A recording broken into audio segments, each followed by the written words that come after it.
ओम शांति। प्रातः क्लास है 14 अक्टूबर 1967। मीठी मीठी रूहानी बच्चों प्रति रूहानी बाप समझाते हैं।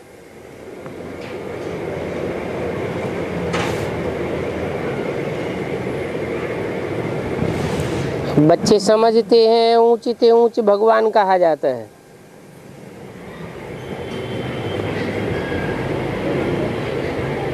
आत्मा का बुद्धियोग घर तरफ जाना चाहिए,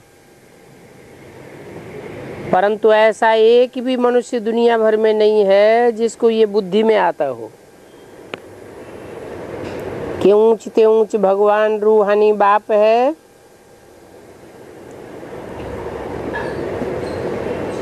और उनका घर ऊंच से ऊंच धाम है। सन्यासी लोग भी ब्रह्म को घर नहीं समझते। वो तो कह देते हैं हम ब्रह्म में लीन हो जावेंगे, ब्रह्म को ही भगवान समझ लेंगे।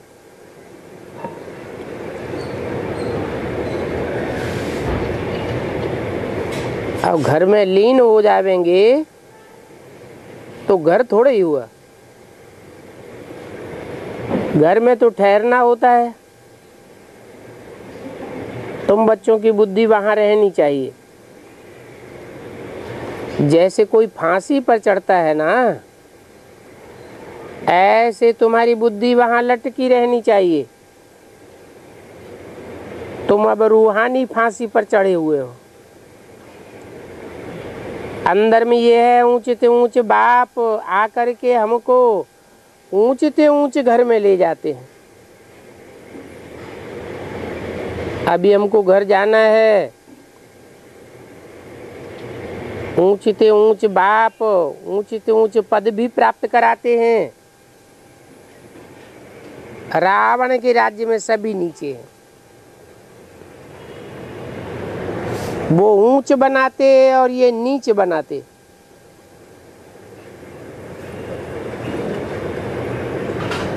कैसे? वो ऊंच बनाते कैसे?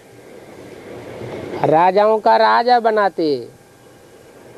और रावण राज्य में क्या बनाते?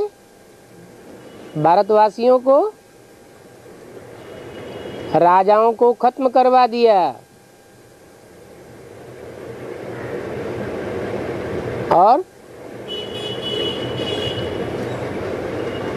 और उनको दास दासी बना दिया।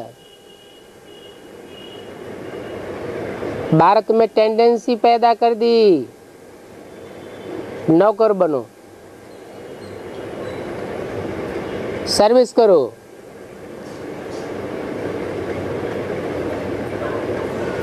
कोई भी राजा नहीं रहा। कलयुग में आकर के सारी दुनिया पर प्रजा के ऊपर प्रजा का राज्य हो जाता है। बाप आते हैं तो नई दुनिया में यथा राजा तथा प्रजा सब एक जैसे होते।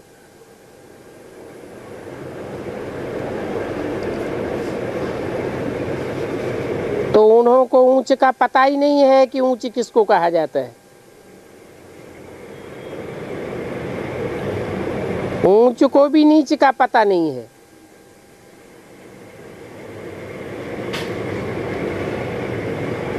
अब तुम समझते हो ऊंच से ऊंच भगवान बाप को ही कहा जाता है। बुद्धि ऊपर में चली जाती है, क्योंकि वो है ही परम धाम में रहने वाला। ये कोई भी नहीं समझते हम आत्मा भी ऊपर में रहने वाली है। यहाँ आते हैं सिर्फ पार्ट बजाने। ये कोई के ख्याल में नहीं रहता है, अपने ही धंधे धोरी में लगे रहते हैं। अभी बाप समझाते हैं ऊंचे से ऊंचे तब बनेंगे जब याद की यात्रा में तुम मस्त बने रहेंगे।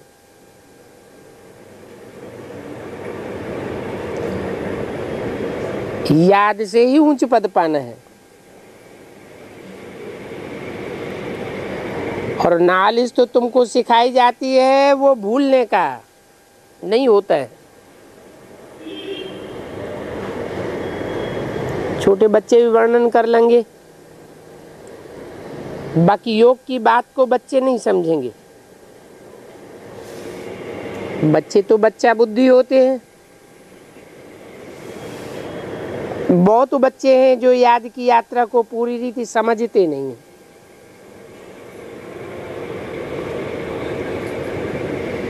याद की यात्रा को पूरी रीति से नहीं समझेंगे तो रिजल्ट क्या होगा? ऊंचे से ऊंचे जो पद है वो प्राप्त नहीं कर सकेंगे।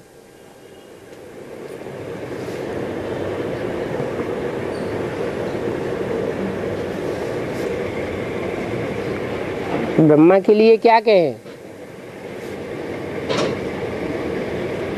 याद की यात्रा को उन्होंने पूरी रीति समझा।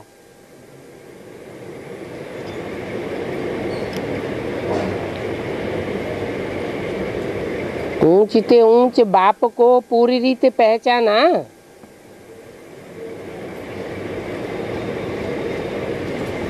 शरीर रहते पहचाना। अगर पहचाना होता तो विद्यालय का नाम ब्रह्मा कुमारी विद्यालय नहीं रखवाते। क्या रखवाते हैं? प्रजापिता ब्रह्मा कुमारी पहले ही रखवा देते। इधर शरीर छोड़ने के बाद भी उनकी बुद्धि में तो नहीं आया कि गीता का साकार भगवान कौन है। तो पूरी रीति समझा नहीं तो पूरा पूरा ऊंच पद प्राप्त किया क्या? करते हैं।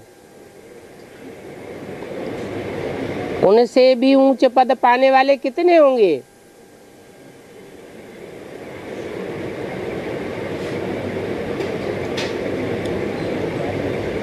साढ़े 4 लाख उनसे भी ऊंचे हो गए। क्यों?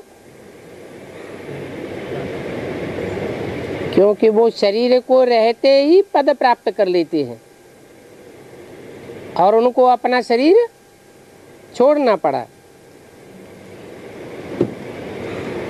बाप से डायरेक्ट प्राप्ति नहीं कर पाते। तो जो बाप से डायरेक्ट प्राप्ति करते हैं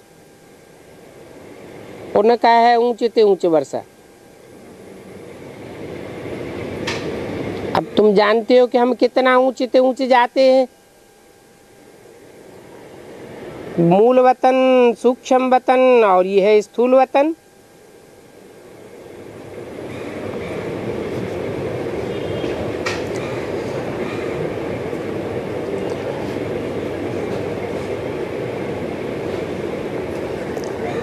पांच तत्व तो यहाँ हैं।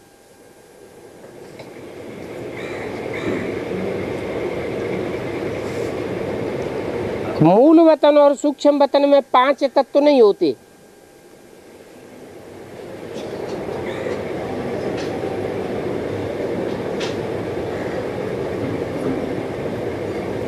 ये नॉलेज बाप ही देते हैं।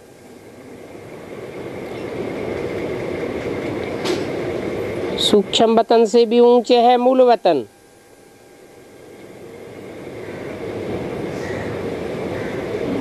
इसलिए इनको नॉलेजफुल ज्ञान का सागर कहा जाता है। मनुष्य फिर समझते हैं बहुत शास्त्र आदि पढ़ना ही ज्ञान है।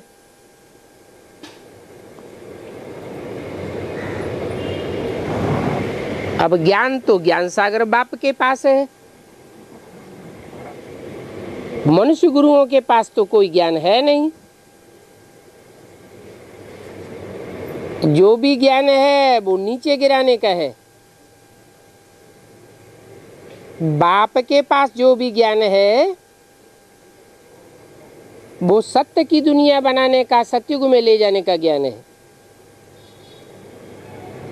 शास्त्रों का उनको कितना घमंड है।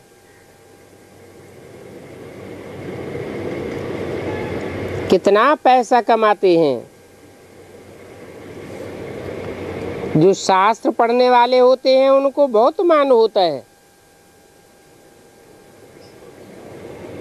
परंतु अब तुम समझते हो उन शास्त्रों में ऊंचाई तो कुछ भी है नहीं। ऊंचते ऊंचाई भगवान, उन द्वारा हम ऊंचते ऊंचे स्वर्ग में राज्य करने वाले बनते हैं।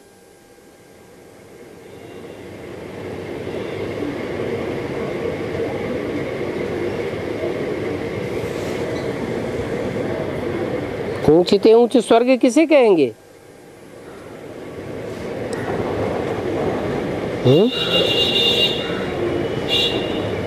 सतयुग के लास्ट जन्म को कहेंगे या फर्स्ट जन्म को कहेंगे? हैं? ऊंचते ऊंचे स्वर्ग किसे कहेंगे? हैं?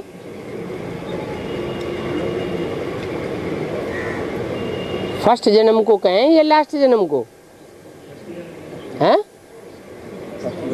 फर्स्ट जन्म को ऊंचते ऊंचे स्वर्ग कहेंगे।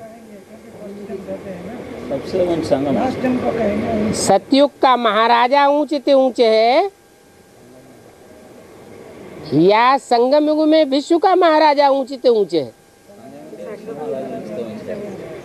डायरेक्ट बाप से, शिव बाप से राजा ही कौन लेता है?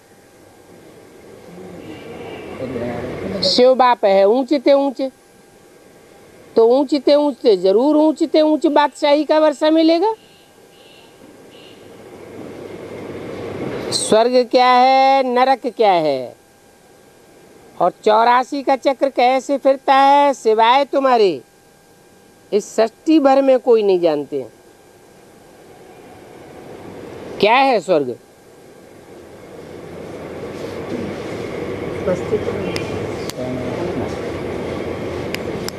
स्वस्थिति में गया, स्व माने आत्म की स्थिति, ग माने गया, स्वर्गीय स्थिति में गया माना पूरी आत्म की स्थिति में टिक गया। देवताएं होते ही आत्म की स्थिति वाले, वो स्वर्ग के सुख भोगते हैं। जो जितना देह भान में रहते हैं वो उतना दुख भोगते हैं।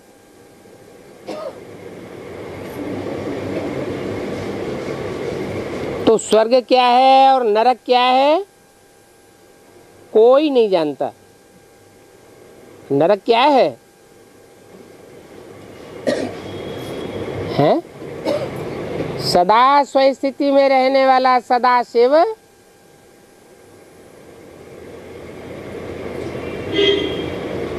जो रचना रचता है वो है स्वर्ग, और नर जो नर रचना रचता है वो है नरक। नरक क्या करता है? नर शास्त्र बनाता है। शास्त्रों को पढ़ने और पढ़ाने वाले दोनों कहाँ के गामी बनते हैं? हैं तो नर ना, तो नरक गामी बनते हैं। भगवान आकर के स्वर्गगामी बनाते हैं।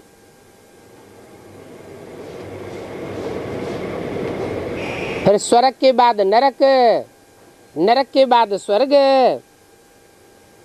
ये 84 का चक्र चलता रहता है। कोई कह देते हैं ये सब तुम्हारी कल्पना है। उनके लिए फिर समझना चाहिए हमारे कुल का नहीं है। उनका पार्ट ही नहीं है स्वर्ग में आने का, वो कुछ नहीं समझ सकेंगे।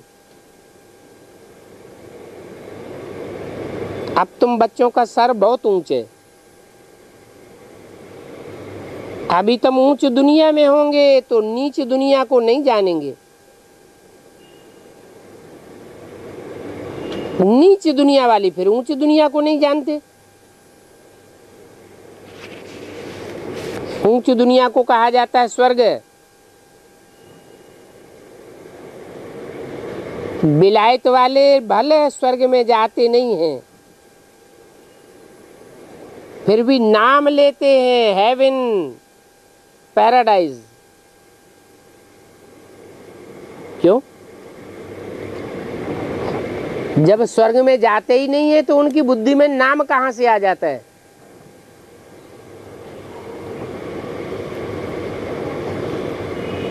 स्वर्ग या पैराडाइज की स्मृति उनकी बुद्धि में कहां से आती है?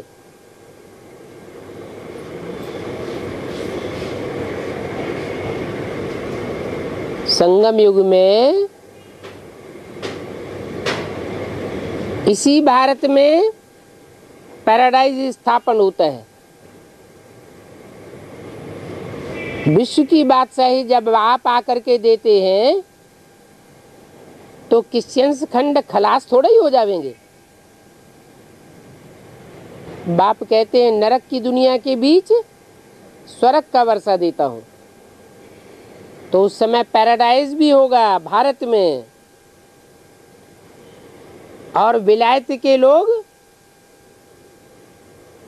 ये समझेंगे कि भारत में पैराडाइज है, लेकिन उस समय यहां आ नहीं सकेंगे। एक देश दूसरे देशों के ऊपर प्रतिबंध लगाए देगा तो आ नहीं सकेंगे। तो उनकी बुद्धि में रहता है कि लॉर्ड कृष्ण का राज्य है भारत में, बाद में दुनिया का विनाश हो जाता। तो वो स्मृति अपनी बुद्धि में लेकर जाते हैं। जब द्वापर युग से क्रिश्चियन धर्म की आत्माएं आती हैं तो फिर अपने शास्त्रों में वही बातें लिखती हैं। तो नाम लेते हैं पैराडाइज का, इसका मतलब उनकी बुद्धि में वो बात बैठी हुई है। मुसलमान लोग भी बहस कहते हैं, परंतु उनको ये पता नहीं है कि वहां कैसे जाना होता है।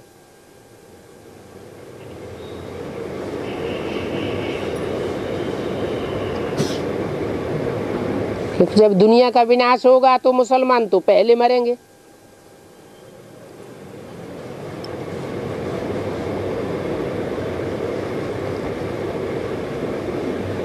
स्वर्ग जब खलास हुआ तो द्वापर के आदि में पहले कौन सा धर्म आया? इस्लाम धर्म आया। तो विधर्मियों के बीच में जो धर्म पहले आता है वही पहले जाता भी है। विनाश होगा तो पहले पहले ये इस्लामी मरेंगे, परंतु मरने से पहले उनकी भी बुद्धि में आवेगा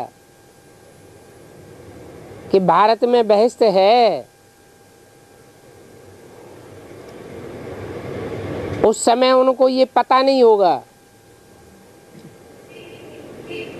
मौका ही नहीं मिलेगा कि वहां कैसे जाना होता है।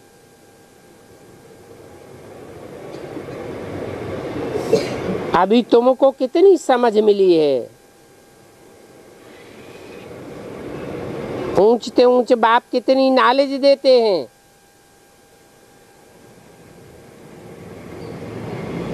तुमको समझ मिल गई है कि बहश्त में कैसे जाना होता है, कैसे जाना होता है, हैं? अपन को आत्मा समझ है। रूहानी बाप को याद करेंगे, दैवी गुण धारण करेंगे, श्रीमत पर चलेंगे और आत्माओं का कल्याण करेंगे तो बहश्त में जावेंगे।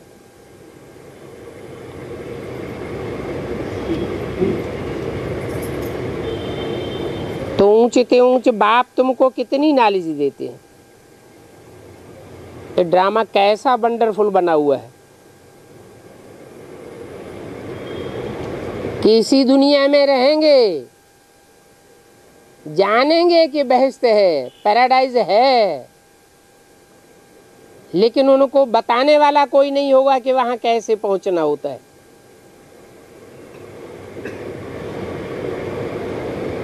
जो ड्रामा के राज को नहीं जानते हैं तो कह देते हैं ये तो कल्पना है। सन्यासी लोग भी कहते हैं सब कल्पना है। इस दुनिया को ही कह देते हैं सर्वम क्षणिकम क्षणिकम, सर्वम मिथ्या मिथ्या। मनुष्य जो चाहे सो बना सकते हैं। बाइस्कोप आदि बनाते हैं, ये भी तो कल्पना है।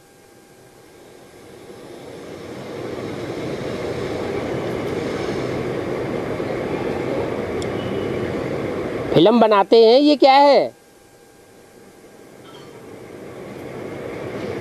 ढेर सारी फिल्में तैयार हो रही है।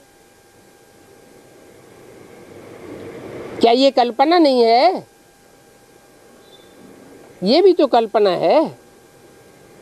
अपने अपने ख्यालात से बनाते रहते हैं।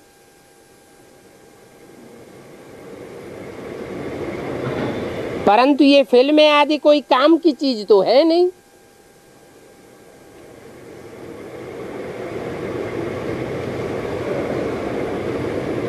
काम की चीज हो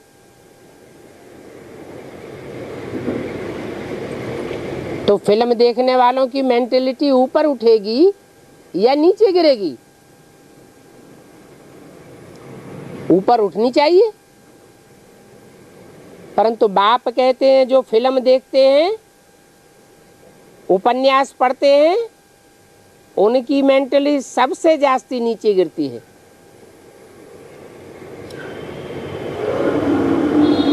बौद्धिक रूप से सबसे जास्ती पतित वो बनते हैं थोड़े ही समय में।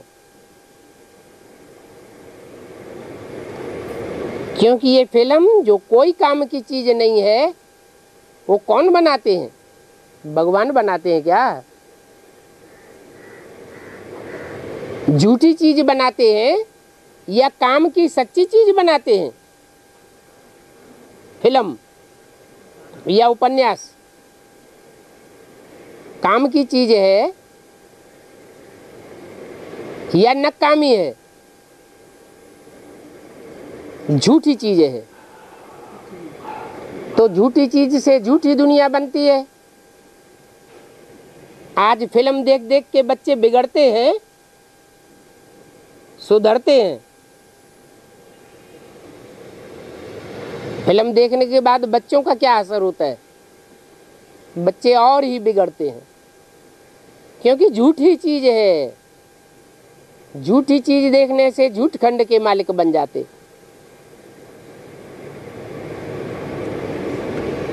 तुम बच्चे जानते हो ये पतित दुनिया है,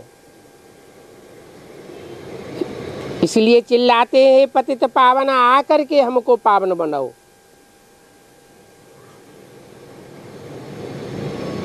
आवेंगे तब तो बनावेंगे ना।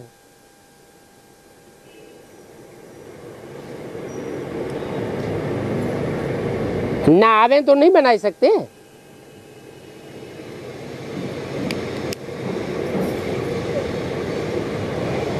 आवे और ज्ञान सुना के चले जावे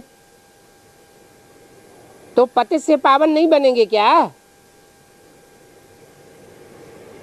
ब्रह्मा के तन में आए, ज्ञान सुना के चले गए,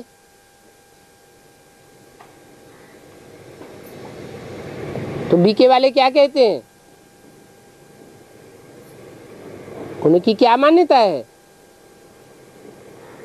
कि भगवान आता है ब्रह्मा के तन में, हमको ज्ञान सुनाकर चला गया, अब हम पतितों को पावन बनाते रहेंगे। बाप कहते हैं गिरी हुई मेंटेलिटी वाले कोई किसी को पतित से पावन नहीं बना सकते।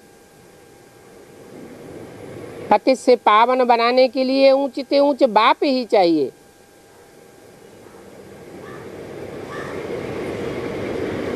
बाप कहते हैं हर 5000 वर्ष बाद हिस्ट्री रिपीट होती है। पुरानी दुनिया सो फिर नई दुनिया बननी है, इसलिए मुझे भी आना पड़ता है। पुरानी असत्य झूठी दुनिया को सचखंड बनाने के लिए मुझे आना पड़ता है, क्योंकि झूठ खंड में एक भी सच नहीं रहता, सब झूठे बन जाते हैं। तो झूठे क्या बनावेंगे?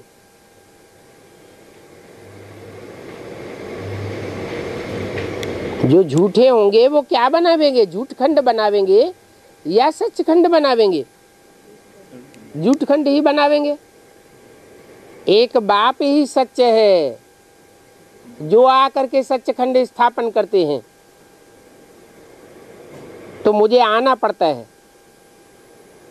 बाप आए, तुम बच्चों को ऊंच बनाते हैं।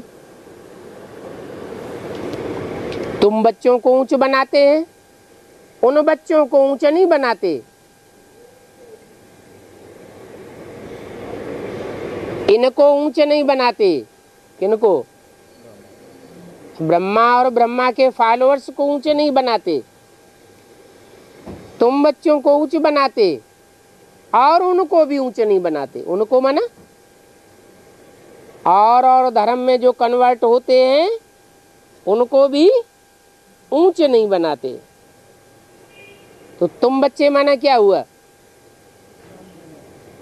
जो बाप के अंदर और बाहर दोनों तरीके से सन्मुख होकर के रहते हैं।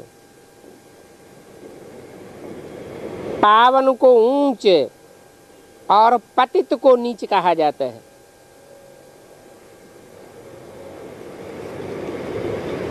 यही दुनिया पावन थी, अब पतित आसुरी दुनिया बनी है। ये बातें भी तुम्हारे में नंबरवार हैं, जिनकी बुद्धि में आती है कि पतित माना क्या और पावन माना क्या।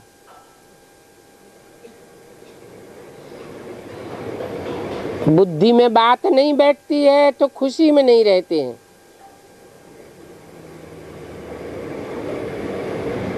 पावन बुद्धि है, पावन कर्म करते हैं, पवित्र रहते हैं तो खुशी चढ़ती है।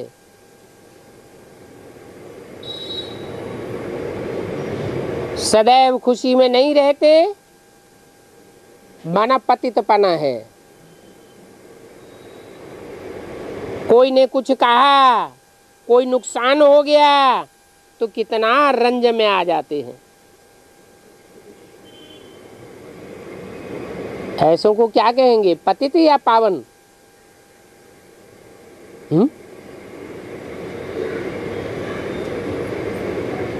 कोई ने कुछ कह दिया, ग्लानि कर दी, गाली दे दी और रंज में आ गए, दुखी हो गए, प्रभावित हो गए, असर पड़ गया, तो उनको क्या कहेंगे? क्यों? दूसरों का प्रभाव में आया ना है, दूसरों का प्रभाव में आया ना। हाँ, एक बाप के प्रभाव में नहीं रहते। बाप जो रास्ता बताते हैं वो उस रास्ते को भूल जाते हैं, जैसे बाप को ही भूल जाते हैं। बाप कहते हैं अब इस नीच दुनिया का अंत आना है। क्या? कोई कुछ उल्टा पलटा बोलता है, कुछ नुकसान कर देता है, ग्लानि करता है, गालियां देता है, तो पतित दुनिया का है या पावन दुनिया का है? पतित दुनिया का है। और बाप कहते हैं ये पतित दुनिया अब सब खलास होने वाली है। तो अगर ये बुद्धि में रहे ये सब खलास होने वाले हैं जो दुखदाई हैं, तो उनका कोई असर पड़ना चाहिए, उनसे प्रभावित होना चाहिए। ये है ही पुरानी दुनिया। पुरानी को पतित और नई को पावन दुनिया कहा जाता है। मनुष्य पतित दुनिया में कितना नीच बन जाते हैं।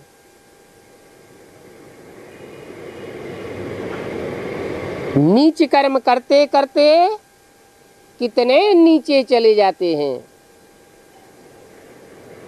परंतु ये समझते थोड़े ही हैं। क्या कि हम नीचे जाते हैं।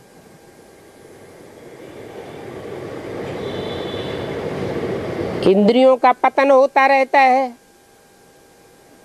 इंद्रियों का क्षरण होता रहता है, इंद्रियां शक्तिहीन होती रहती हैं, परंतु अपन को समझते नहीं है कि हम पतित बनते जाते हैं।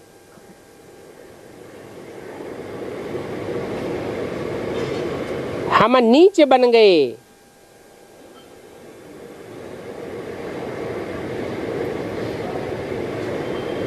सतयुग में इंद्रियां पावरफुल थी, तेज वाली थी, या निस्तेज कमजोर इंद्रियां थी।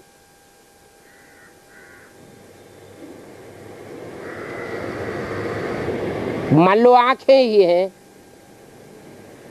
आंखों में तेज था या आंखें निस्तेज थी?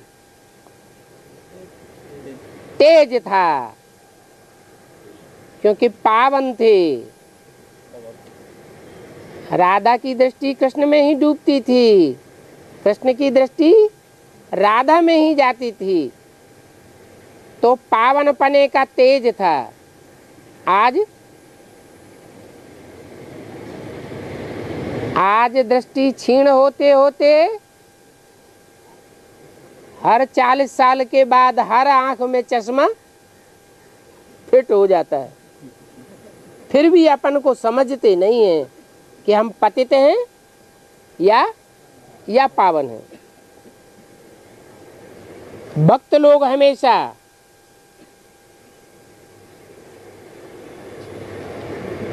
नीचे ही नमाते रहते हैं। नीच के आगे नीच नमाना थोड़े ही होता है। ऊंच के आगे सर नमाना फिर भी ठीक है, नीच के आगे क्यों नमन करना चाहिए? पोजीशन वाले के आगे नीच नमाना होता है।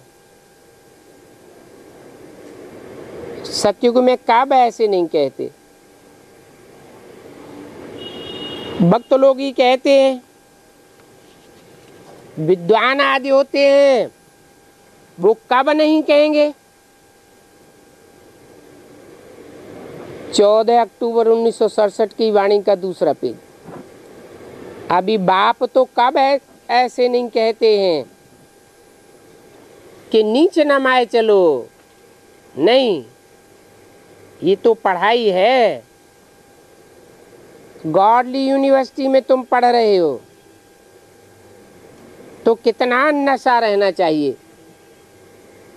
ऐसे नहीं कि सिर्फ यूनिवर्सिटी में नशा रहे और घर में जावे तो नशा उतर जावे। ये नशा घर में भी रहना चाहिए। यहाँ तो तुम जानते हो हमको शिव बाबा पढ़ाते हैं। ये तो कहते हैं मैं थोड़े ही ज्ञान का सागर हूँ। कौन कहते हैं? ये भी ज्ञान नदी है।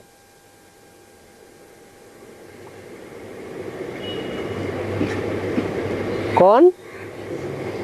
ब्रह्मा। सागर से नदियां निकलती है ना,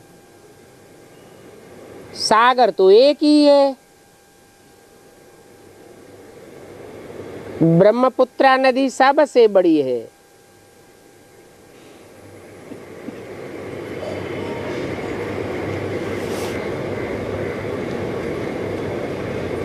बहुत बड़ा स्टीमर आते हैं, और नदियां तो बाहर में भी बहुत हैं। विदेशों में भी तो नदियां हैं, परंतु विदेश की नदियों को पतित पावनी कोई नहीं समझते। भारत की नदियों को पतित पावनी कहा जाता है। विदेश की नदियों में जाकर कोई स्नान नहीं करेंगे, भारत की नदियों में स्नान करते हैं। क्यों?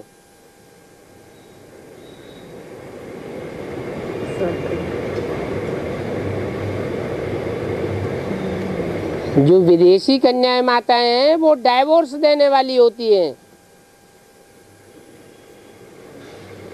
व्यभिचारिणी बनती रहती हैं। और भारत में पावन वृत्ति का बहुत महत्व है। भारत की कन्याएं माताएं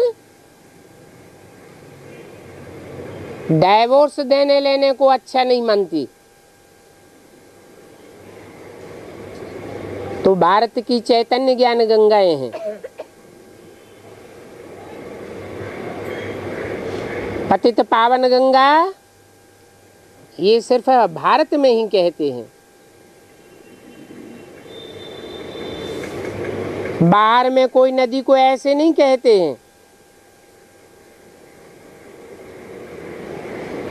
परंतु बाप कहते हैं अगर पतित पावन नदी ही हो तो फिर गुरु करने की दरकार ही नहीं। गुरु तो सदगति के लिए किया जाता है।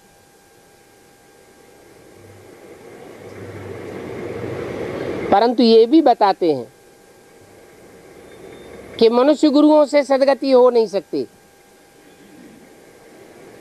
ये तो पतित पावन एक ही बाप है, एक ही सदगुरु है जो सबकी सदगति करने वाला है। उसके संग के रंग में आने से गंगा भी पतित पावनी बन जाती है, नदी बन जाती है। नहीं तो नदियां भी नाला बन जाती हैं। अगर बाप के संबंध संपर्क में नहीं है तो भक्ति मार्ग में नदियों में तालाबों में कितना भटकते हैं।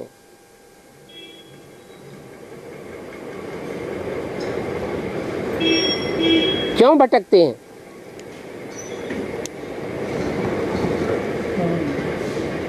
क्योंकि समझते हैं कि उन्होंने ज्ञान जल भगवान बाप से कभी धारण किया होगा, ये ज्ञान जल से भरपूर है।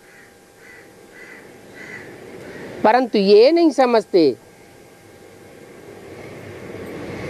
कि इनका अभी कनेक्शन डायरेक्ट बाप से है या नहीं है। मान लो बेसिक है, बेसिक नॉलेज वाले क्या समझते हैं नदियों को, चैतन्य ज्ञान नदियों को क्या समझते हैं? पतित पावनी समझते हैं या डुबोने वाली समझते हैं?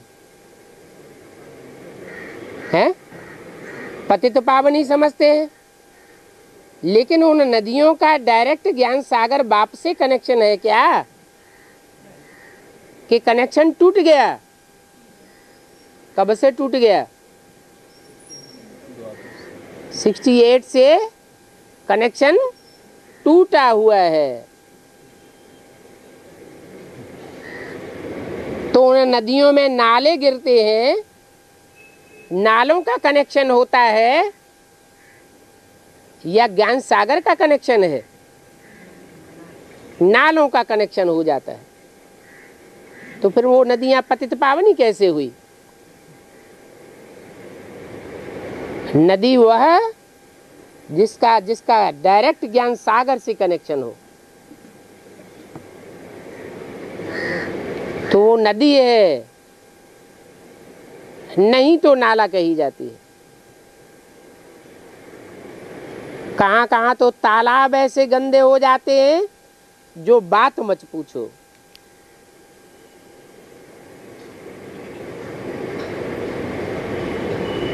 नदी का पानी तो फिर भी बहता रहता है, और तालाब, उसका पानी तो रुका हुआ होता है, ठहरा हुआ होता है। तो ज्यादा गंदला कौन सा होगा? तालाब ज्यादा गंदला हो जाता है। फिर वहां जाए मिट्टी उठाए रगड़ते हैं। क्या? जो गंदला तालाब है उसे भी पतित पावन समझ करके उसकी मिट्टी उठाए रगड़ते हैं। क्या मतलब हुआ? तो भक्ति मार्ग की बात हुई, स्थूल मिट्टी उठाए रगड़ते हैं। ज्ञान मार्ग में क्या करते होंगे? हैं? मिट्टी किसे कहा जाता है? देह को। तो उन देहधारी गुरुओं को जिनका ज्ञान जल रुका हुआ है,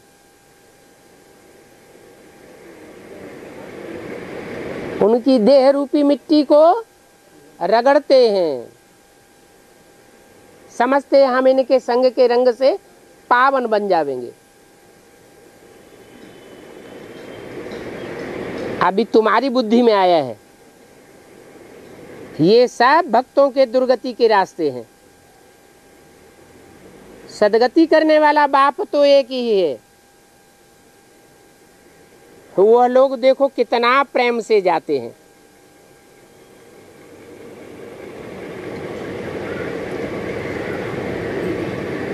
उन नदियों, उन पोखरों, उन तालाबों आदि का संग का रंग लेने के लिए कितना प्रेम से जाते हैं।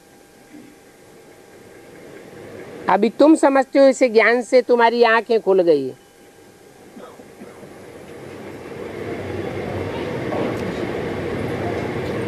तुम्हारा ज्ञान का तीसरा नेत्र खुल गया है। आत्मा को ज्ञान का तीसरा नेत्र मिलता है ना, इसलिए त्रिकालदर्शी कहते हैं। तीनों कालों का ज्ञान आत्मा में है।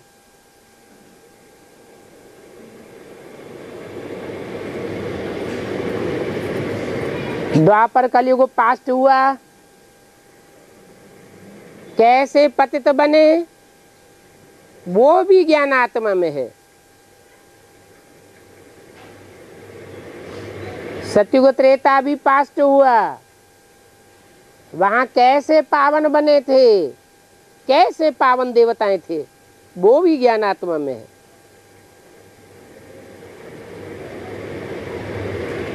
अभी भविष्य में हम क्या बनने वाले हैं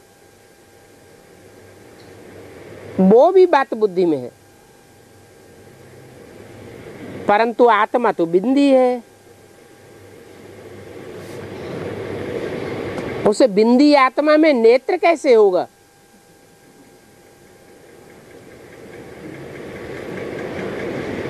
नेत्र बड़ा होता है या छोटा होता है? बिंदी तो छोटी होती है और नेत्र तो बड़ा होता है। उसे बिंदी आत्मा में नेत्र कैसे होगा?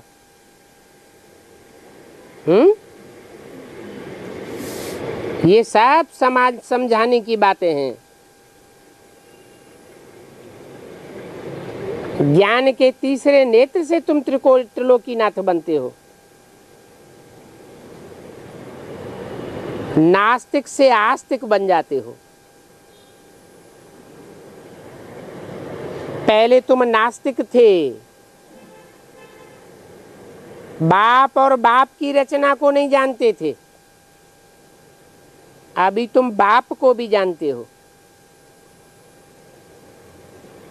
जो प्रैक्टिकल में आया हुआ है, बाप की रचना को भी जानते हो। अभी तुम आस्तिक बन गए हो। आगे बाप को और रचना के आदि मध्य अंत को नहीं जानते थे।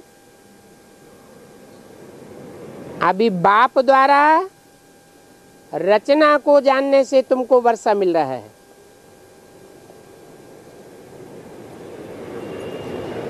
ये नॉलेज है, हिस्ट्री ज्योग्राफी है, अनेक जन्मों का हिसाब किताब है। अच्छा तीखा बच्चा हो तो बैठ हिसाब करे हम कितने जन्म लेते हैं।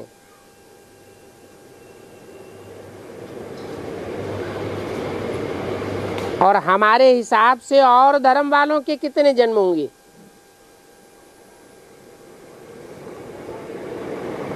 परंतु बाप कहते हैं इन बातों में जास्ती माथा मारने की दरकार भी नहीं।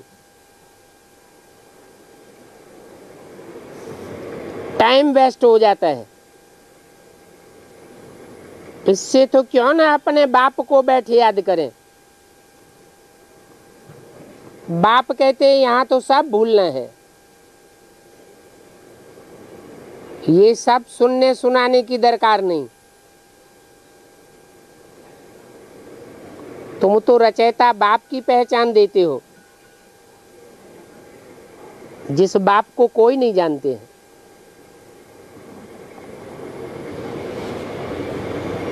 तो बाप भारत में ही आते हैं।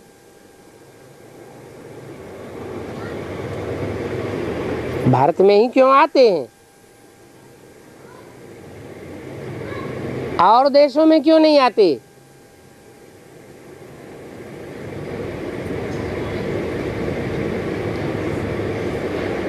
बाप सच है, अविनाशी है, सदाशिव है। वो जिस देश में आते हैं वो देश अविनाशी खंड बन जाता है,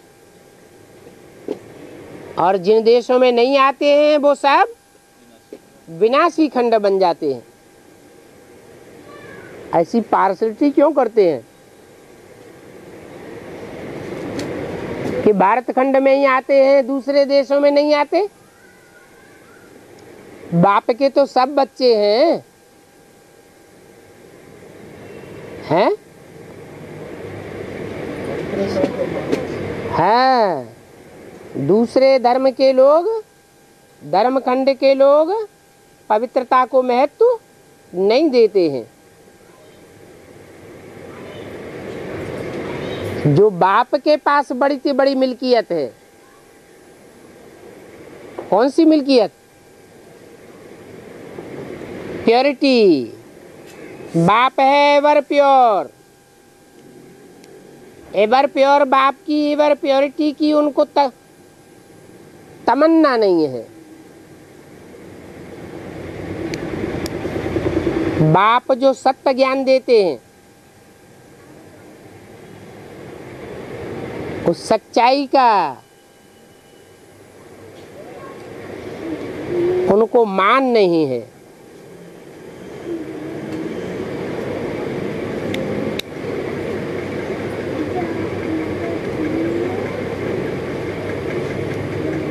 इसलिए बाप भारत में ही आते हैं, और आते हैं तो जरूर भारत में कुछ करके जाते हैं।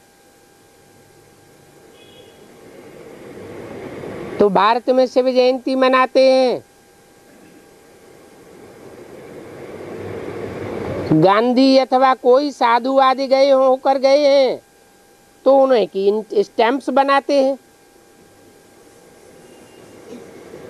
फैमिली प्लानिंग का भी स्टैंप बनाया है। अभी तुमको तो नशा है, हम पांडव गवर्नमेंट हैं। ऑलमाइटी बाबा के गवर्नमेंट तो ऊंच से ऊंच गवर्नमेंट हो गई। तुम्हारा कोर्ट ऑफ आर्म्स भी है।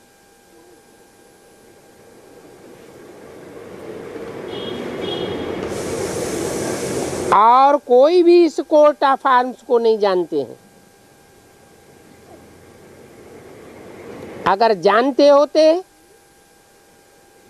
तो समझाते।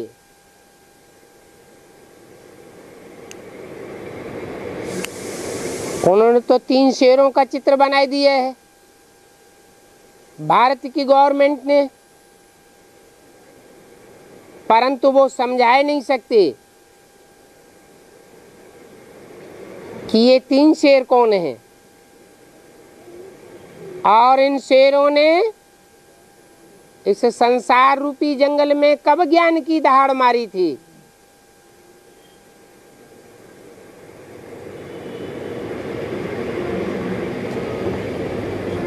जैसे शेर होता है, सारे जंगल का राजा होता है। एक समय में एक जंगल में एक ही शेर राजा होता है कि 4-6 शेर होते हैं। एक ही शेर राजा होता है। तुम्हारी बुद्धि में है कि संगम युग में जब बाप आते हैं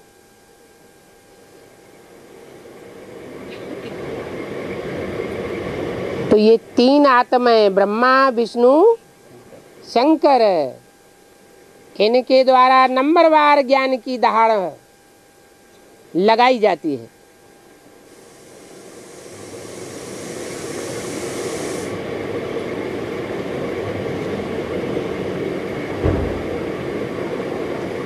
बाबा राय देते हैं, तुम भी अपना अखबार निकालो, उसमें कोर्ट ऑफ आर्म्स भी दो और फिर समझाते रहो कि विनाश काले प्रीति बुद्धि हमारी है।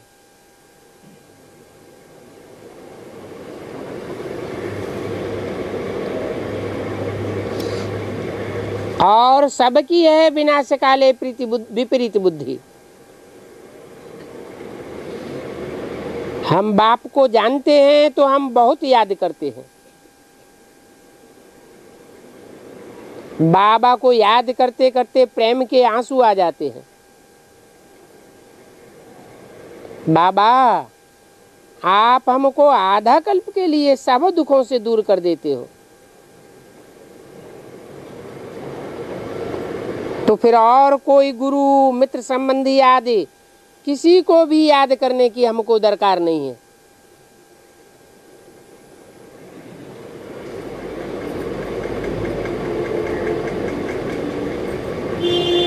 ऐसे संकल्प तुम्हारी बुद्धि में आते हैं और धर्म में कन्वर्ट होने वाले होंगे तो क्या करेंगे?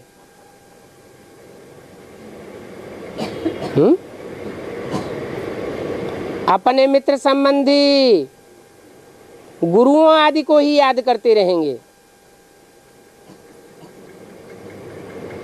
अब तुम कहते हो कि हमारा तो एक बाप दूसरा न कोई।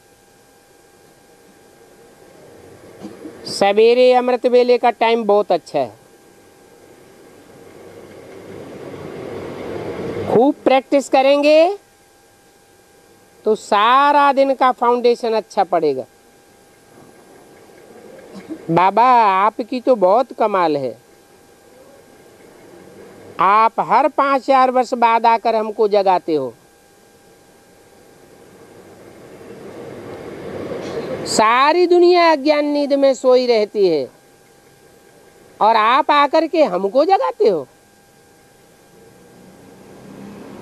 मनुष्य कितने कुंभकर्ण की आसुरी निद्रा में सोए हुए हैं, अज्ञान नींद में हैं। कैसे हैं अज्ञान नींद में?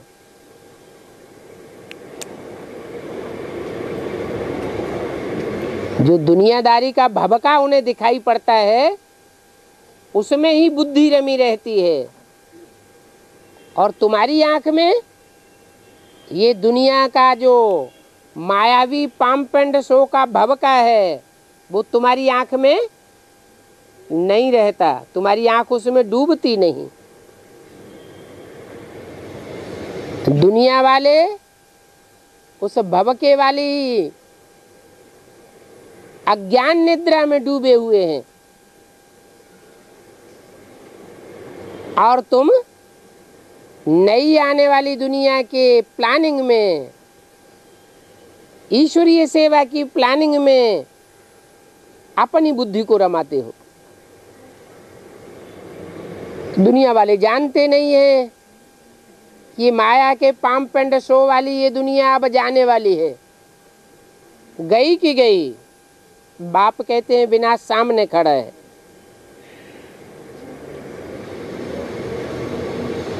तो अज्ञान नींद में है, भक्ति को अज्ञान नींद कहा जाता है। ये भक्ति का फाउंडेशन डालने वाले अनेक मनुष्य गुरु हैं, चाहे वो इब्राहिम हो, बुद्ध हो, क्राइस्ट हो, गुरु नानक हो, विवेकानंद हो, कोई भी हो, उन्होंने फाउंडेशन डाला है इस भवके वाली दुनिया को बनाने का। ये अल्पकाल का भवका है। जब तक बाप का ज्ञान नहीं है तब तक वो भक्ति को ही मानते रहेंगे। कितना हठ योग आदि सिखलाते हैं।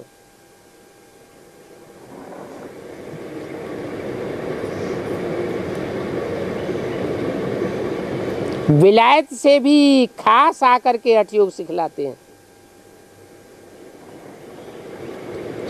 तुम क्या करते हो और वो महर्षि आदि बैठ क्या कराते हैं, कितना फर्क है। अभी तुम समझते हो भारत का प्राचीन योग तो ये है, बाकी जो भी इतने योग आदि सिखलाते हैं वो सब है नॉनसेंस। क्यों? वो गुरु लोग जो योग आदि सिखलाते हैं वो नॉनसेंस क्यों है? हठ योग क्यों है? हैं? इसलिए है कि वो सब देह की प्रक्रियाएं सिखाते हैं। देह विनाशी तो देह की प्रक्रियाएं भी विनाशी हो जाएंगी, और देह में आत्मा अविनाशी है। उस आत्मा को एकाग्र करने की प्रक्रिया कोई नहीं सिखाते। ये तो बाप ही आकर के बताते हैं तुम आत्मा हो, देह नहीं हो।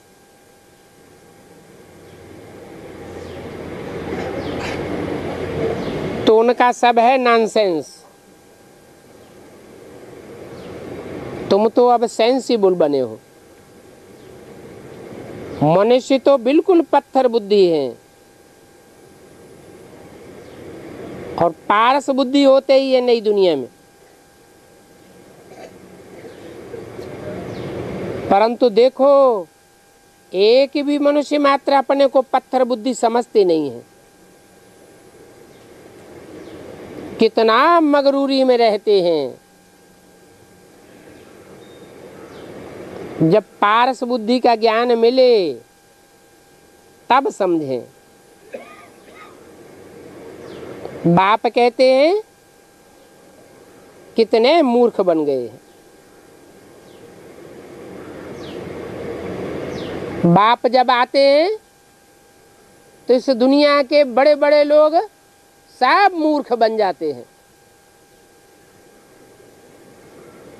अभी नहीं मानेंगे, अंत में पता चलेगा कि हम बड़े भारी मूर्ख बन गए।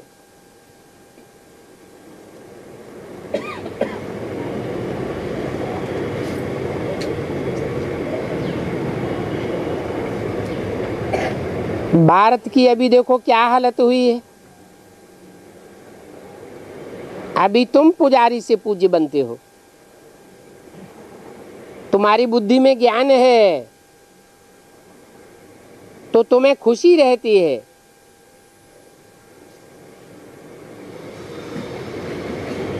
क्या कहा? ज्ञान का रिजल्ट क्या होता है? खुशी। और अज्ञान का रिजल्ट दुखी। यहाँ आते हो तो समझते हो बाबा रिफ्रेश करते हैं, कोई तो ऐसे हैं जो रिफ्रेश होकर के बाहर निकलते और उनका नशा ही खत्म हो जाता है। नंबरवार तो है ना। बाप समझाते हैं ये है ही पतित दुनिया, बुलाते भी हैं पतित पावन आओ, परंतु अपन को पतित नहीं समझते। साधु लोग गंगा स्नान आदि करने जाते हैं, उनको समझाते हैं पतित पावनी है